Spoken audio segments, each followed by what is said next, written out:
বন্ধুরা আমরা হোস্টেলে থাকি, আমাদের হোস্টেলে ছুটি পড়ে গেছে, আমরা সবাই পিকনিক করতে যাব বন্ধুরা মিলে। এই বিষয় নিয়ে আজকে সন্ধ্যাবেলা সবাই আলোচনা করব। আমরা 5 জন বন্ধু মিলে বসে হোটেলের রুমে আলোচনা করছি যে কোথায় পিকনিক করতে যাব। এর মধ্যে ফোন বেজে উঠল। আমার একটা বন্ধু গেল, গিয়ে ফোনটা তুললো, রিং হচ্ছে ফোনটা তোলার পরে বলল যে আমার বন্ধু আমাকে ডাকলো যে তোর ফোন এসছে, তোর সঙ্গে কথা বলবে। আমি আস্তে আস্তে গেলাম, গিয়ে আমার ঘরে থেকে বার হয়ে গিয়ে ফোনটা তোলার পরে শুনছি আমার দাদু ফোন করেছে। বেশ অনেকক্ষণ দাদুর সঙ্গে গল্প করলাম, করার পরে দাদু বলল যে আমাদের এখানে আসিস না এই ছুটিতে, তুই মাসির বাড়ি ঘুরে আয়, মাসির বাড়ির কাছ থেকে ওইভাবে আবার হোস্টেলে ফিরে যাবি। ফোনটা রাখার পর তারপরে আস্তে আস্তে আমি ঘরের দিকে গেলাম বন্ধুদের কাছে, গিয়ে বললাম যে দাদু বলছে এই ছুটিতে না যেতে দাদুর বাড়ি। সব কথাগুলো বন্ধুদের সঙ্গে শেয়ার করলাম, করার পরে বলছি যে আমি দাদুর বাড়ি যাবো, সবাই মিলে ওখানে গিয়ে পিকনিক করা হবে। আমার একটা বন্ধু তার ভিতরে বলে উঠলো, তোর দাদু তো যেতে বারণ করছে, তাহলে যাওয়ার কি দরকার। আমি বললাম যে চ না, দাদুকে গিয়ে অবাক করে দেবো। আমার আর দুটো বন্ধু বলে উঠলো, তা চ তাহলে ভাই, যাক গিয়ে ঘুরে আসা যাক, কেমন তোদের দাদুর বাড়ি, গ্রাম সাইডও কোনোদিন দেখিনি, বেশ ভালোই লাগবে ঘুরতে, এই পিকনিকটা তাহলে ওখানেই কাটিয়ে আসি, খুব মজা হবে। বুধবারের ছুটি পড়বে, বন্ধুরা সবাই ঘুরে আসি দাদুর বাড়ি থেকে। রাত হয়ে গেছে অনেক, আমরা লাঞ্চ করে খাওয়া দাওয়ার পরে শুয়ে পড়লাম সবাই। সকালবেলা উঠে আমাদের হোস্টেলে যে সিকিউরিটি গার্ড সে এসে বলে গেল যে তাড়াতাড়ি ব্যাগপত্র রেডি করে নাও, আমাদের হোস্টেল 3 দিনের ভিতরে খালি করে দিতে হবে, কারণ ছুটি পড়ে যাচ্ছে, সবাই চলে যাবে, তোমরাও চলে যাবে। এবার বুধবার সকালবেলা উঠে আমরা সবাই পার হয়ে গেলাম, রওনা দিলাম। বুধবার সকালবেলা 8টার সময় আমরা স্টেশনে গেলাম, গিয়ে আমরা সব ট্রেনে উঠলাম। ট্রেনে ওঠার পর গুয়াহাটির স্টেশনে আমরা সবাই ট্রেন জার্নি করার পরে সকালবেলা নেমে আমরা ওখান দিয়ে একটা বাস ধরলাম, ওখান দিয়ে বাস ধরে 1 ঘন্টার মতো রাস্তা আছে, রাস্তাটার কি যাবো, বাস স্টেশনে এসে বাসটা ধরলাম। বেশ কি ভালো লাগছে, ফাঁকা রাস্তার ভিতর দিয়ে বাসটা আস্তে আস্তে যাচ্ছে, চারিদিকে বড় বড় গাছপালা, জঙ্গল, একটা যেন কত সুন্দর জায়গা। একটা ঝিল আছে, ঝিলের উপর দিয়ে একটা ছোট্ট ব্রিজ আছে, মানে আর কি ওই ব্রিজের উপর দিয়ে বাসটা যাচ্ছে, উপর দিয়ে কত পাখি যাচ্ছে, বোঝা যাচ্ছে কাঁচের জানলা দিয়ে আর কি। যেতে যেতে অনেকটাই বেশ সন্ধে হয়ে গেল, আমরা পৌঁছে গেছি আমার দাদুর বাড়ি। পৌঁছানোর পর দাদু বলল যে তোদের আসতে বারণ করলাম, তোরা এলি কেন অভিশপ্ত গ্রামে। আমরা অভিশপ্ত গ্রাম মানে?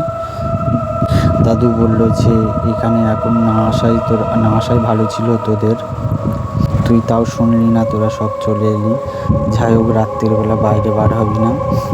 আচ্ছা, ঠাম্মা বলে উঠলো এখন সব কথা বাদ দাও, ওরা এসছে যেকালে ওদের ডেকে নিয়ে আসো।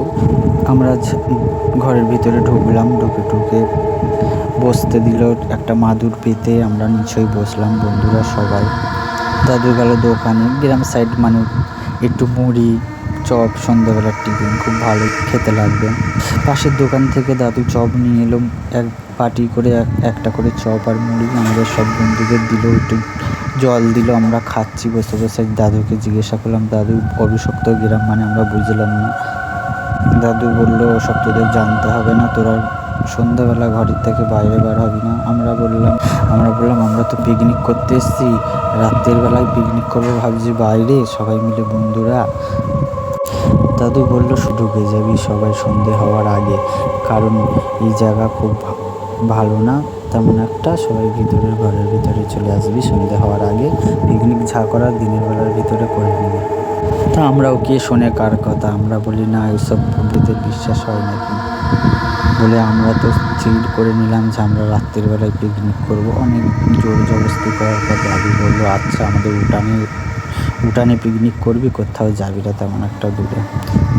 আর জানোই তো গ্রামের সাইড মানে অনেক জায়গা, ফাঁকা ফাঁকা ঘর বাড়ি, বেশ চারিদিকের পরিবেশটা থমথমে একটা পরিবেশ।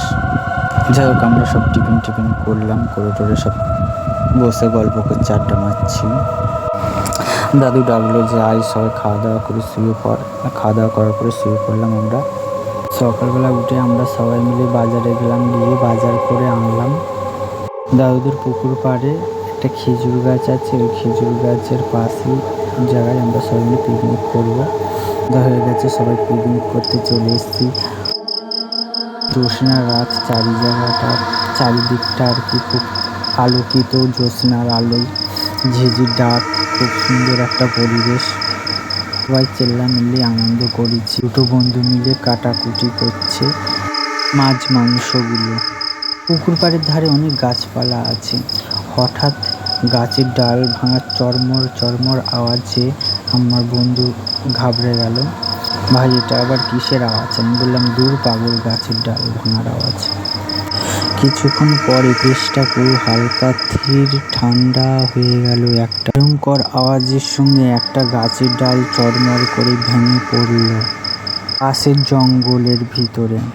ভাই একটা আওয়াজ শুনতে পাচ্ছিস? হঠাৎ আমার বন্ধু বলে উঠল। আমি বললাম কিসের আওয়াজ? আমরা তো শুনতে পাচ্ছি না।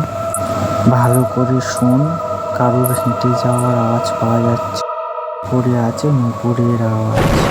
হঠাৎ আকাশে ডেকে উঠল বজ্রপাতের সঙ্গে। বন্ধু কাঁপা কাঁপা গলায় বলছে ভাই আমরা চলে যাই, বলছে দোষ কিছু হবে না। হঠাৎ কিছুক্ষণ পরে শিয়াল ডেকে উঠল। আবার শোনা গেল নুপুরের পায়ের আওয়াজ। আর শোনা গেল নুপুরের আওয়াজের পিছু করতে গেলাম আমরা। আর বন্ধু বলছে ভাই ওই গাছের পিছন সাইডে কেউ একজন দাঁড়িয়ে আছে। আমি বলছি কই, দেখতে পাচ্ছি না তো। আমার বন্ধু বলছে ভালো করে দেখ, ওখানে কেউ দাঁড়িয়ে আছে। গিয়ে দেখি সত্যি একটা মহিলা দাঁড়িয়ে আছে। আমার কাঁধের সাইড থেকে একটা শীতল ঠান্ডা হাওয়া বয়ে গেল। আমি কাঁপা কাঁপা গলায় বলে উঠলাম আপনি কে? এখানে এত রাত্রিরে কি করছেন দাঁড়িয়ে? দুপা বাড়িয়ে তার কাঁধে আমি হাত রাখতেই উৎকট চিৎকার দিয়ে আমার দিকে তাকালো। আমি আর কিছু বলার অবস্থায় ছিলাম না। সকালবেলা উঠে দেখি দাদুর বিছানায় শুয়ে আছি। বলে উঠলো তুই কোথায় ছিলিস? তোকে খুঁজে পাচ্ছিলাম না। খোঁজার পর পাশের জঙ্গলে দেখলাম তুই অজ্ঞান হয়ে পড়ে আছিস। আমি বললাম তোরা তো আমার সঙ্গেই ছিলিস। ওরা বলল কই, আমরা তো ছিলাম না। আমি আর ওদের কিছু বললাম না। সেদিনই দাদুর বাড়ি থেকে চলে এলাম।